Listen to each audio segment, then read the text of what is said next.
ಜಿಲ್ಲಾ ಮಕ್ಕಳ ರಕ್ಷಣಾಧಿಕಾರಿ.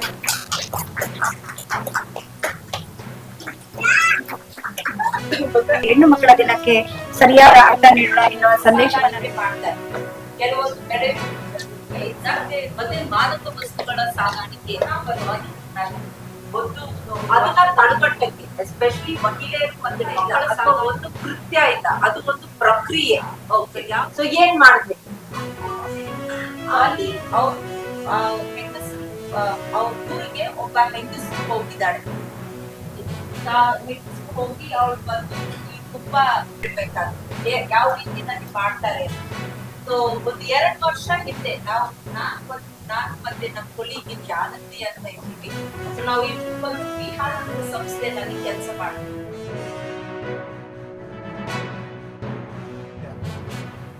ಈ ಭ್ರೂಣ ನಿಷೇಧ ಕಾಯ್ದೆ ಬಂದ್ರೂ ಸಹಿತ ಪ್ರೈವೇಟ್ ಹಾಸ್ಪಿಟ್ಲಿಗೆ ಹೋಗಿ ಭ್ರೂಣ ಪತ್ತೆ ಮಾಡಿಸಿ ಹೆಣ್ಣು ಭ್ರೂಣವನ್ನ ಕೊಲೆ ಮಾಡುವ ಪರಿಸ್ಥಿತಿ ಬಂದಿದೆ. ಮಕ್ಕಳನ್ನ ಬಲಿ ಕೊಡುವ ಆಚರಣೆಗಳು ಇನ್ನ ಜೀವಂತವಾಗಿದೆ. ನಾವು ಈ ಜಾಗತೀಕರಣ ಮಟ್ಟದಲ್ಲಿ ಬಂದ್ರೂ ಸಹಿತ ಹೆಣ್ಣು ಮಕ್ಕಳಿಗೆ ಸಿಗಬೇಕಾದ ಹಕ್ಕುಗಳು ಸಿಗ್ತಾ ಇಲ್ಲ.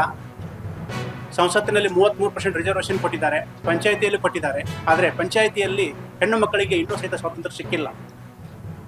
ಅದಕ್ಕಾಗಿ ನಾವು ಸರ್ಕಾರಿ ನೌಕರರು, ಒಳ್ಳೆಯ ಜವಾಬ್ದಾರಿತ ಹುದ್ದೆಯಲ್ಲಿರುವ ನಾವು ಹೆಣ್ಣು ಮಕ್ಕಳನ್ನ ರಕ್ಷಣೆ ಮಾಡಿ ಅವರನ್ನ ಮೇನ್ ಸ್ಟ್ರೀಮಿಗೆ ತೆಗೆದುಕೊಂಡು ಬರುವಂಥ ಎಲ್ಲ ಕೆಲಸವನ್ನು ಮಾಡೋಣ. ಇವತ್ತಿನ ಈ ಕಾರ್ಯಾಗಾರದಲ್ಲಿ ತಮ್ಮ ಯಾವ ಮಾಹಿತಿಯನ್ನು ತಮಗೆ ಹಂಚ್ಕೊಳ್ತಾರೋ ಆ ಮಾಹಿತಿಯನ್ನು ತಿಳಿದುಕೊಂಡು ಎಲ್ಲ ಹೆಣ್ಣು ಮಕ್ಕಳು, ನಮ್ಮ ಮನೆಯ ಹೆಣ್ಣು ಮಕ್ಕಳು ತಿಳ್ಕೊಂಡು ಅವಳಿಗೆ ಒಂದು ಮೇನ್ ಸ್ಟ್ರೀಮಿಗೆ ಬರಲಿಕ್ಕೆ ಎಲ್ಲರೂ ಸಹಿತ ಪ್ರತಿಬದ್ಧರಾಗೋಣ ಅಂತ ಹೇಳಿ ಪ್ರಾಜೆಕ್ಟ್ ನಮ್ಮ ಇಲಾಖೆ ನಡೆಸ್ತಾ ಇರ್ತಾರೆ.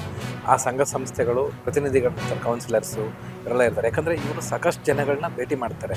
ಈಗ ಸಂಸ್ಥೆಗಳಲ್ಲಿ ಏರ್ಪೋರ್ಟಲ್ಲಿ ತುಂಬ ಜನ ಮಿಸ್ಸಿಂಗ್ ಆಗ್ತಾರೆ. ಆ ಏರ್ಪೋರ್ಟಿಂದೆಲ್ಲ ಬಂದು ಸಂಸ್ಥೆಗಳು ಸೇರ್ಪಡೆ ಮಾಡ್ತಾ ಇರ್ತಾರೆ. ಸೊ ಬೇರೆ ಬೇರೆ ಕಡೆ ಸಿಕ್ಕಿರುವಂಥ ಮಹಿಳೆ ಇರ್ಬೋದು, ಮಕ್ಕಳಿರ್ಬೋದು, ಇವರೆಲ್ಲರೂ ಕೂಡ ಒಂದು ಬೇರೆ ಬೇರೆ ಅವ್ರಿಗೆ ಎಜುಕೇಷನ್ ಕೊಡಿಸೋದಾಗ್ಬೋದು, ಶಾರ್ಟ್ ಸ್ಟೇಲಿ ಅವ್ರಿಗೆ ವ್ಯವಸ್ಥೆ ಮಾಡೋದು, ಈ ಥರದ್ದೆಲ್ಲನೂ ಕೂಡ ಸಂಸ್ಥೆಗಳು ಮಾಡ್ತಾ ಇರ್ತಾರೆ.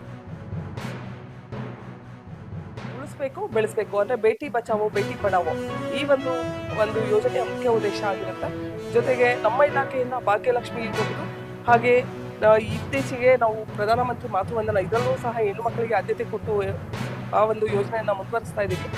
ಸೊ ಇದೆಲ್ಲನೂ ಸಹ ನಾವು ಪರಿಶೀಲನೆ ಮಾಡಿದಾಗ ಖಂಡಿತವಾಗ್ಲೂ ನಾವು ಹೆಣ್ಣು ಮಕ್ಕಳನ್ನ ಅಭಿವೃದ್ಧಿಯತ್ತ ತಗೊಂಡು ಹೋಗಬೇಕು. ಜೊತೆಗೆ ಮಹಿಳಾ ಸಬಲೀಕರಣ ಇರ್ಬೋದು, ಲಿಂಗತ್ವ ತಾರತಮ್ಯ ಇರ್ಬೋದು, ಈ ಎಲ್ಲ ಇದನ್ನು ಸಹ ನಾವು ಲಿಂಗತ್ವ ತಾರತಮ್ಯ ಅನ್ನೋದು ನಮಗೆ ಮುಖ್ಯ ಸಮಸ್ಯೆ ಆಗಿತ್ತು ಮೊದಲು. ಈಗ ಅದ್ರ ಪ್ರಮಾಣ ತುಂಬ ಕಡಿಮೆನೇ ಆಗ್ತಾ ಇದೆ. ಜೊತೆಗೆ ಅದನ್ನು ಸಹ ನಾವು ಲಿಂಗತ್ವ ಅನ್ನೋದು ಸಮಾನತೆಗೆ ತರಬೇಕು ಅಂತ ತುಂಬ ಪ್ರಯತ್ನ ಪಡ್ತಾ ಇದ್ದೀವಿ.